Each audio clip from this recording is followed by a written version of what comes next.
What steps will your energy policy take to meet our energy needs, while at the same time remaining environmentally friendly and minimizing job loss for fossil power plant workers? Mr. Trump, 2 minutes. Absolutely. I think it's such a great question because energy is under siege by the Obama administration, under absolute siege. The EPA, Environmental Protection Agency, is killing these energy companies. And foreign companies are now coming in, buying so many of our different plants, and then rejiggering the plant so that they can take care of their oil. We are killing, absolutely killing, our energy business in this country. Now, I'm all for alternative forms of energy, including wind, including solar, etc. But we need much more than wind and solar.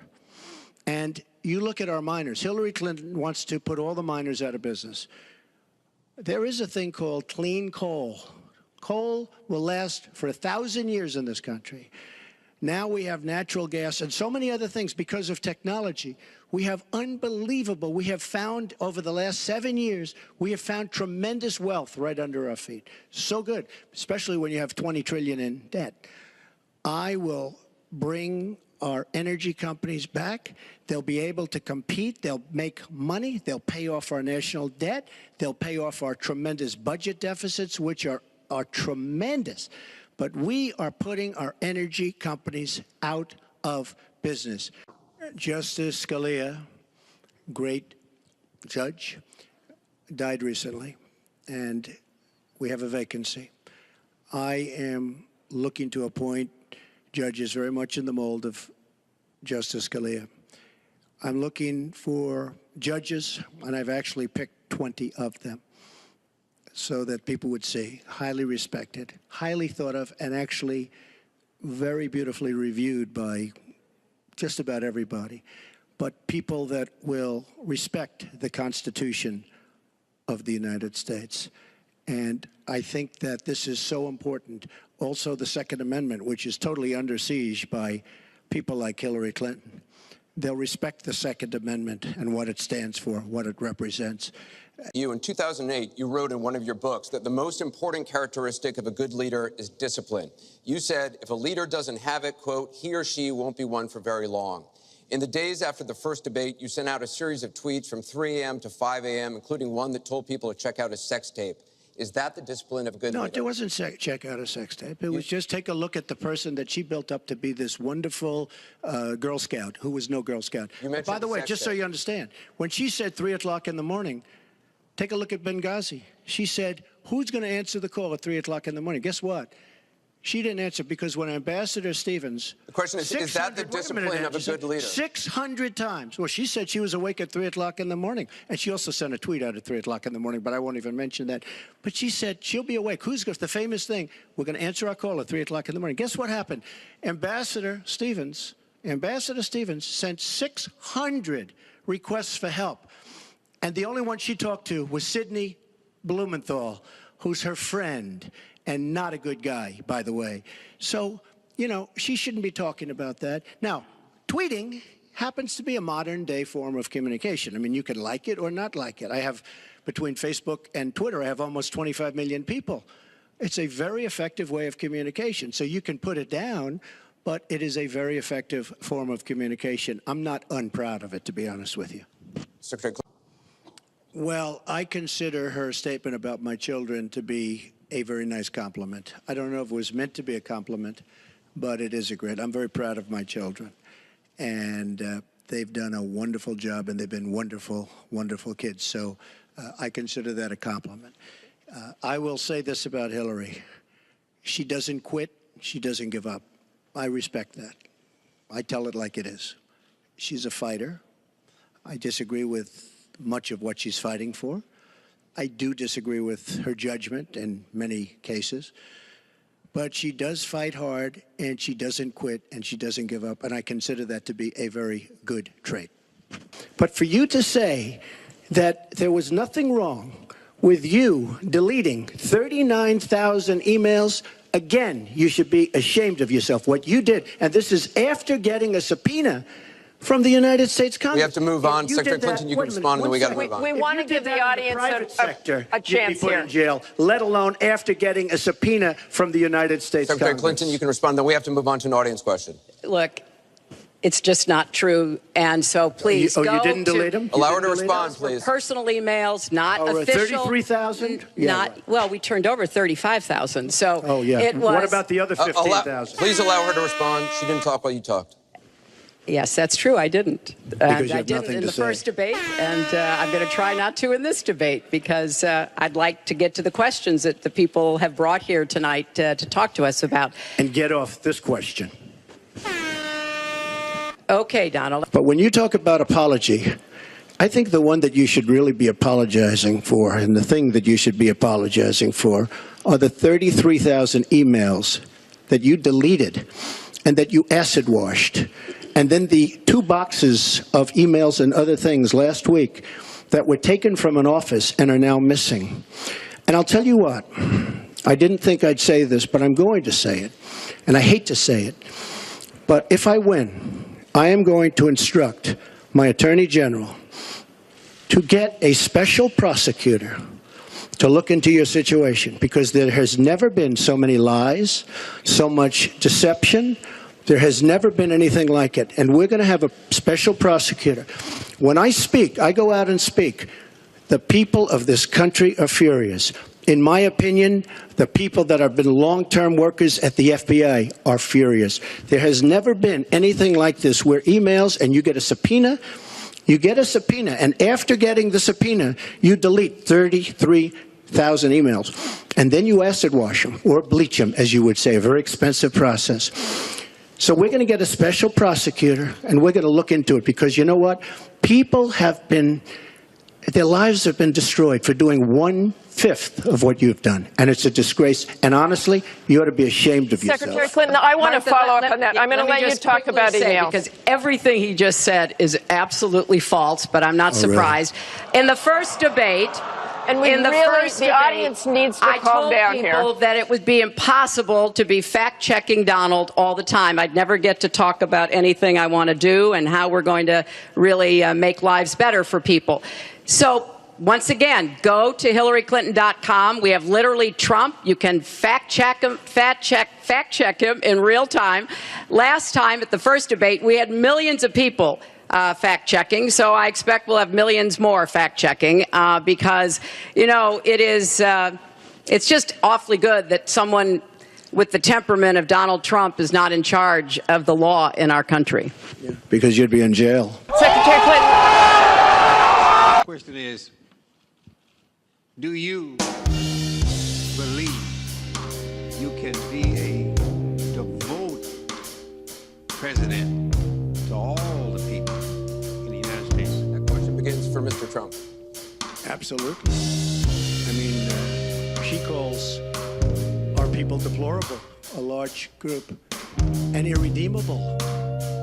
I will be a president for all of our people, and I'll be a president that will turn our inner cities around, and will give strength to people, and will give economics to people, and will bring jobs back, because NAFTA, signed by her husband, is perhaps the greatest disaster trade deal in the history of the world, not in this country. It stripped us of manufacturing jobs. We lost our jobs, we lost our money, we lost our plants. It is a disaster. And now she wants to sign TPP, even though she says now she's for it. She called it the gold standard. And by the way, at the last debate, she lied, because it turned out that she did say the gold standard, and she said she didn't say it. They actually said that she lied. And she lied, but she's lied about a lot of things. I would be a president for all of the people, African Americans, the inner cities. Devastating what's happening to the inner city. She's been talking about it for years. As usual, she talks about it, nothing happens. She doesn't get it done. Same with the Latino Americans, Hispanic Americans. The same exact thing. They talk, they don't get it done. You go into the inner city,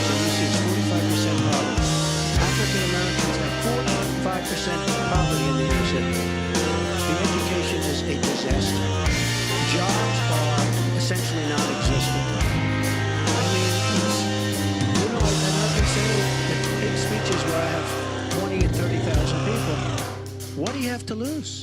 It can't get any worse. And she's been talking about the inner cities for 25 years. Nothing's going to ever happen. If she's president of the United States, nothing's going to happen. It's just going to be talk. And all of her friends, the taxes we were talking about, and I would just get it by osmosis. She's not doing any me favors. But by doing all the others favors, she's doing me favors. But I will tell you, she's all talk.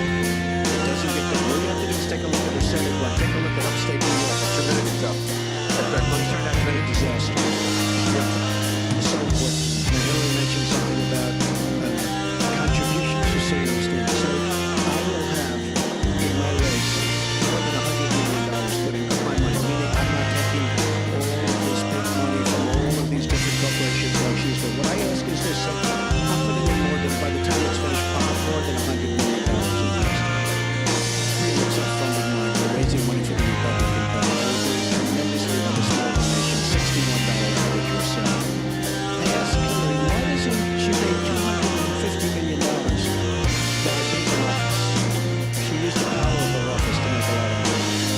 Why isn't she funding as much as $100 million? But why don't you put 10 or 20 or 25 or $30 million into your own campaign? It's $30 million less for special interests that will tell you exactly what to do.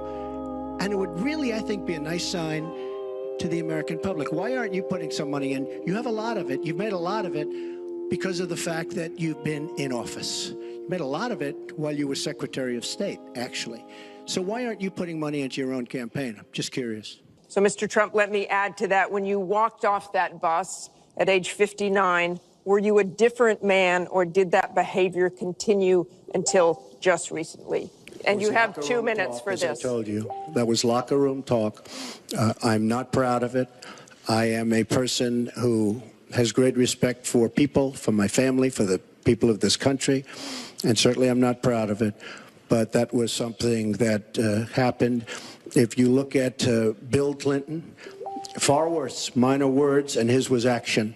His was what he's done to women. There's never been anybody in the history of politics in this nation that's been so abusive to women. So you can say any way you want to say it, but Bill Clinton was abusive to women. Hillary Clinton attacked those same women and attacked them viciously. 4 of them here tonight. One of the women, who is a wonderful woman, at 12 years old, was raped at 12. Her client, she represented, got him off, and she's seen laughing on 2 separate occasions, laughing at the girl who was raped. Kathy Shelton, that young woman, is here with us tonight. So don't tell me about words. I apologize for those words. But it is things that people say. But what President Clinton did, he was impeached. He lost his license to practice law. He had to pay an $850,000 fine to one of the women, Paula Jones, who's also here tonight. And I will tell you that when Hillary brings up a point like that, and she talks about words that I said 11 years ago, I think it's disgraceful, and I think she should be ashamed of herself, if you want to know the truth. Perhaps the most important aspect of this election is the Supreme Court justice. What would you prioritize as the most important aspect of selecting a Supreme Court justice? We begin with your 2 minutes, Secretary Clinton. Thank you. Well, you're right. This is one of the most important issues in this election. I want to appoint Supreme Court justices who understand the way the world really works, who have real-life experience, who have not just been in a big law firm and maybe clerked for a judge and then gotten on the bench, but maybe they tried some more cases. They actually understand what people are up against, because I think the current court has gone in the wrong direction. And so I would want to see the Supreme Court reverse Citizens United and get dark, unaccountable money out of our politics. Donald doesn't agree with that. I would like the Supreme Court to understand that voting rights are still a big problem in many parts of our country, that we don't always do everything we can to make it possible for people of color and older people and young people to be able to exercise their franchise. I want a Supreme Court that will stick with Roe v. Wade and a woman's right to choose, and I want a Supreme Court that will stick with marriage equality. Now, Donald has put forth the names of some people that he would consider. And among the ones that he has suggested are people who would reverse Roe v. Wade and reverse marriage equality. I think that would be a terrible mistake and would take us backwards. I want a Supreme Court that doesn't always side with corporate interests. I want a Supreme Court that understands because you're wealthy and you can give more money to something doesn't mean you have any more rights or should have any more rights than anybody else. So I have very clear views about what I want to see to change the balance on the Supreme Court. And I regret deeply that the Senate has not done its job. And they have not permitted a vote on the person that President Obama, a highly qualified person, they've not given him a vote to be able to have the full complement of 9 Supreme Court justices. I think that was a dereliction of duty. I hope that they will see their way to doing it, but if I am so fortunate enough as to be president, I will immediately move to make sure that we fill that. We have 9 justices Secretary and they get to work on behalf of our people.